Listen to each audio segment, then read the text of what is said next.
Ngayon, nakakita ako ng bukas na court. Ito nga yung court na yan. Ito mismo yung court na kinukwento niya sa akin.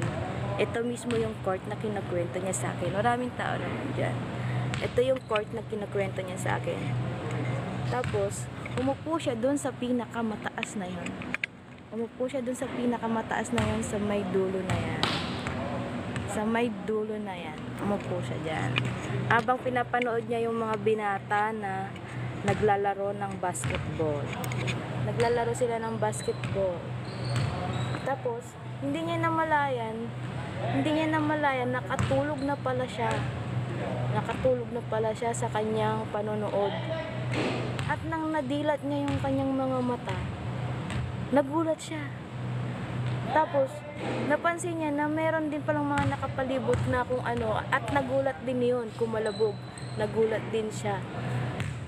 At nagulat na lang siya at nagliliwanagan daw yung mga mata.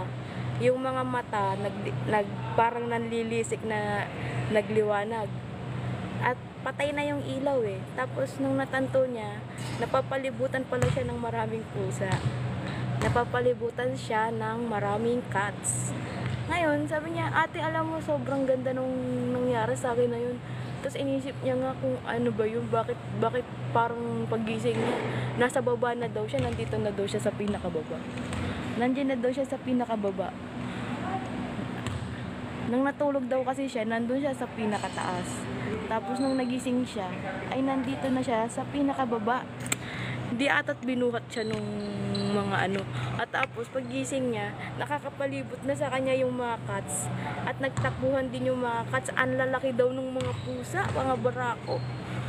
Ngayon, sabi ko sa kanya, baka